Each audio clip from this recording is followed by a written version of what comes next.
পঞ্চায়েত প্রধানের স্বামী আইএনটিটিউসি নেতা, আর তার এলাকাতেই শ্রমিকের ক্ষোভ বাড়ছে। ক্রমশ সেই ক্ষোভকে কাজে লাগাচ্ছে বিজেপি। সংগঠন নেই বিজেপি, নেতা আছে অনেক কিন্তু কর্মী নেই। কিন্তু বামুননাড়া শিল্প তালুকে আইএনটিটিউসি নেতার সাথে শ্রমিকের কোনো জনসংযোগ নেই, স্থানীয়দের নিয়োগ নেই, বহিরাগতদের নিয়োগ হয় অবাধে, শ্রমিকেরা পায় না কিছুই। আর এসব নিয়ে শ্রমিকদের ক্ষোভ বাড়ছে চরমভাবে। সংগঠনহীন বিজেপি এবার কিন্তু নিজের প্রভাব বাড়াচ্ছে বামুননাড়ার আইএনটিটিউসি নেতাদের অপদার্থতায়। এমনটাই উঠে আসছে এলাকা তৃণমূল কর্মীদের মধ্য থেকে। শুধু প্রভাব বাড়ানো নয়, রীতিমতো বিজেপি সেখানে গেট মিটিং করে, আর তৃণমূল জেলা সভাপতি থেকে মন্ত্রী পর্যন্ত সবাইকেই তুলোধনা করে। আর এ নিয়ে তৃণমূল কর্মীদের কথায়, কে যে এসব লোকেদের নেতা করে রেখেছে দলের মধ্যে, আর তার জেরেই বিজেপির প্রভাব বাড়ছে। দলের একাংশের ক্ষোভ, সিন্ডিকেট নিয়ে ব্যস্ত, তাই বামুননাড়া শিল্প তালুকে শ্রমিকেরা ক্রমশ বিজেপির দিকেই ঝুঁকছে।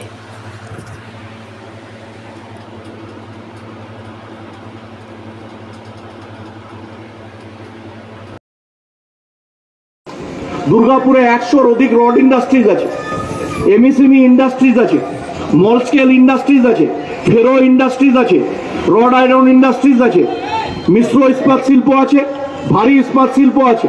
সেখানে দাঁড়িয়ে সমস্ত শ্রমিকদের আমরা ডিমান্ড রাখছি আজকের এই মঞ্চ থেকে, কেন্দ্রীয় হারে শ্রম কোড অবিলম্বে চালু করতে হবে। যশস্বী প্রধানমন্ত্রী নরেন্দ্র মোদীজি ভারতবর্ষের শ্রমিকদের স্বার্থে, সমস্ত প্রদেশের শ্রমিকদের স্বার্থে শ্রম কোড চালু করার জন্য তিনি দাবি রেখেছেন।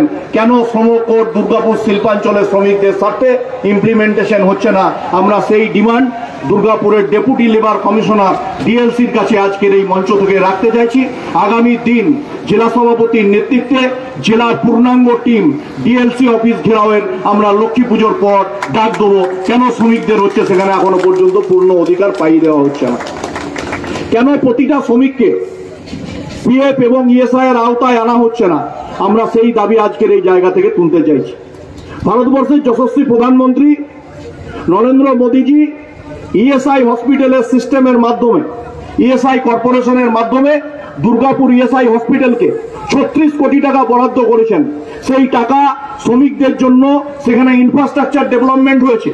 সেখানে কেন শ্রমিকরা পূর্ণ মর্যাদায় সেখানে তারা ট্রিটমেন্টের সুযোগ পাবে না? প্রতিটা শ্রমিককে এই মর্যাদা দিতে হবে, পিএফ এবং ইএসআই আওতায় আনতে হবে। এখানের একটা কালচার আছে, যারা 8 ঘন্টার জন্য কাজ করেন তাদের পিএফ ইএসআই দেওয়া হয়, যারা 12 ঘন্টার জন্য কাজ করেন কোম্পানি এমপ্লয়ি তাদেরকে হচ্ছে পিএফ ইএসআই, ন্যূনতম হাজিরি দেওয়া হবে না। এবার এই 12 ঘন্টার লেবারদেরও পিএফ ইএসআই এবং ন্যূনতম হাজিরি শ্রম কোড চালু করতে হবে। তার দাবিতে ভারতীয় জনতা পার্টি আন্দোলনে নামতে চাইছে। ভারতবর্ষের যশস্বী প্রধানমন্ত্রী নরেন্দ্র মোদীজি ইএসআই হসপিটালের সিস্টেমের মাধ্যমে, ইএসআই কর্পোরেশনের মাধ্যমে দুর্গাপুর ইএসআই হসপিটালকে 36 কোটি টাকা বরাদ্দ করেছেন। সেই টাকা শ্রমিকদের জন্য সেখানে ইনফ্রাস্ট্রাকচার ডেভেলপমেন্ট হয়েছে। সেখানে কেন শ্রমিকরা পূর্ণ মর্যাদায়, অধিক রড ইন্ডাস্ট্রিজ আছে, এমএসএমই ইন্ডাস্ট্রিজ আছে, স্মল স্কেল ইন্ডাস্ট্রিজ আছে, ফেরো ইন্ডাস্ট্রিজ আছে, রড আয়রন ইন্ডাস্ট্রিজ আছে, মিশ্র ইস্পাত শিল্প আছে, ভারী ইস্পাত শিল্প আছে। সেখানে দাঁড়িয়ে সমস্ত শ্রমিকদের আমরা ডিমান্ড রাখছি আজকের এই মঞ্চ থেকে, কেন্দ্রীয় হারে শ্রম কোড অবিলম্বে চালু করতে হবে।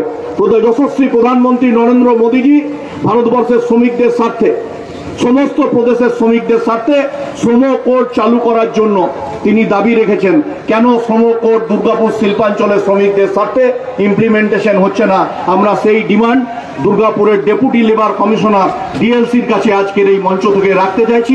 আগামী দিন জেলা সভাপতির নেতৃত্বে জেলার পূর্ণাঙ্গ টিম ডিএলসি অফিস ঘেরাওয়ের আমরা লক্ষ্মী পুজোর পর ডাক দেবো। কেন শ্রমিকদের হচ্ছে সেখানে এখনো পর্যন্ত পূর্ণ অধিকার পাইয়ে দেওয়া হচ্ছে না? কেন প্রতিটা শ্রমিককে পিএফ এবং ইএসআই এর আওতায় আনা হচ্ছে না? আমরা সেই দাবি